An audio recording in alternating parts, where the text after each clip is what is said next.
On this episode of TQA Weekly, I make file synchronization inexpensive and easy to implement.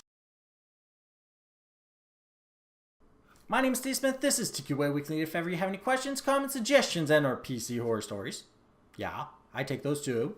You can email me at ask@tqaweekly.com. Go to my website, tqaweekly.com, where you can interact with the community.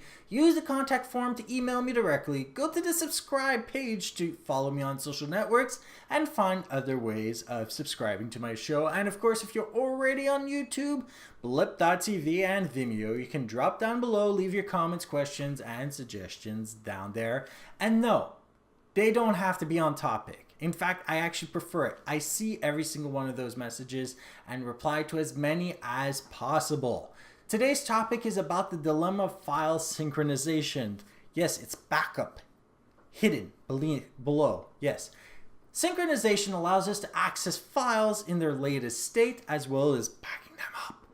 Yes, this is one of those really neat things where you both get access to the latest files and backup at the same time, which is really neat because of how many times I keep pushing the topic of backing up your files. Because if an SSD fails, you're literally screwed. If you have a hard drive that spins fail, it can cost you thousands of dollars to get the data back. And yes, file synchronization looks complicated, but I'm going to make it very easy for you to implement with a very inexpensive program, $30 per computer, called GoodSync. Thank you for allowing me to use this actual application in my show, because it's actually the one that matches what I want you to be able to do the absolute best. Yes, there are plenty of other applications. Yes, you got things like Microsoft SyncToy and whatever, but a lot of those applications are old, hard to set up, and not necessarily user-friendly. Not as user-friendly as what we have with GoodSync.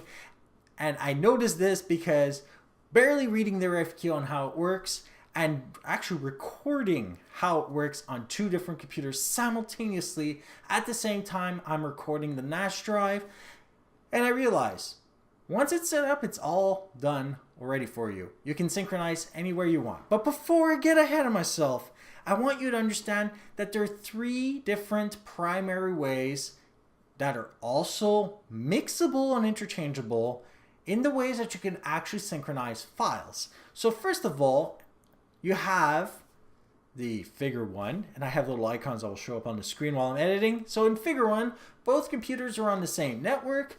The primary computer, which is probably your best computer, is what you're going to be using to do most of your work on. So most of your update files are going to be on that. But what happens if you grab, I don't know, your laptop to go and work in the living room and you want the latest files?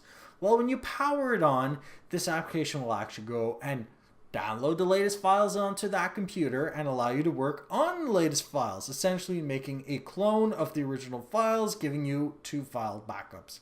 And in this method, you can also synchronize to the cloud, giving you the 3 copies of the file you actually need in order to have a very successful type of backup. In the second figure, we're both connecting the secondary and the primary computer to a NAS drive. Don't know what a NAS drive is? It is network attached storage. Now, while a fully 2-bay hard drive thing, NAS drive, can actually cost you $500 or $600 to get, you don't really have to spend that much. Get yourself an inexpensive external hard drive, plug it into the majority of USB slots on any router that has it, and just share that drive. You got yourself a very inexpensive NAS drive right there. So if you really want to have a NAS drive, you can either use the USB option on your router, or you can always use an actual NAS drive. Mine is a D-Link DIR325 with twin 3 terabyte Western Digital Red drives for anybody who is actually interested in how I actually protect my stuff. And yeah, I do need a lot of storage space. So that is what I use as a NAS drive option. What's cool is that gives you 3 copies, and if you save to the cloud, that gives you 4 copies of that file, which is really interesting.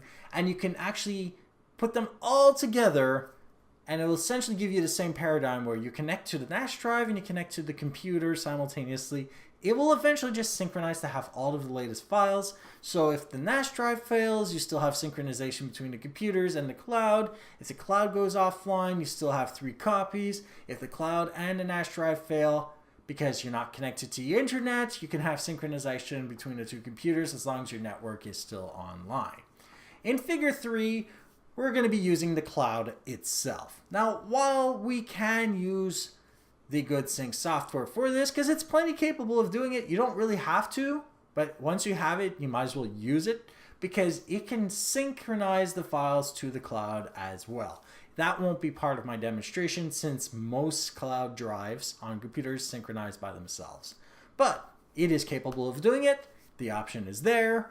I just want to point that out. So keep in mind, it is possible to mix and match any of these 3 paradigms. However, simplicity is going to be key. So anything simple enough for you to implement using this kind of software means that you're going to be doing your backups one way or another in a very, very short amount of time. So this is one of the experiments I did for GoodSync to prove to you that you could both use it with the computer and with the NAS drive so that you can actually synchronize your files. I have a different computer actually recording both screens simultaneously for the NAS drive and for the actual remote desktop so that you can actually see what ends up happening. So the first thing you need to do is load up GoodSync. It will ask you to make a job. The first job we're going to name is called experimental. Click OK. And then at this point you have the ability to add 2 folders. First, the left browse is for the current computer. So I go up to my D drive, select the folder that I want, and then I click OK. Notice how you can actually pick more than one type. Now, the second browse allows me to connect to a completely different type of connection. So computer could Windows shares, MTP, FTP, Google Drive, SkyDrive, Dropbox, OneDrive, whatever. So as part of the episode, saying that I can synchronize with another computer, NAS drive, and even the cloud is very, very cool because this application itself actually does all of this. In our case, for the first of the tasks, we're going to click the Windows Share option. And then we're going to go under the Windows 7 machine. Yes, I know I'm recording under Windows 8, but the other one is Windows 7. Click the experimental folder, and then that one's done. Then we're going to do the next experimental job. Now it mounted the drive. Now you may have noticed that I can switch between each of these. You'll click Analyze.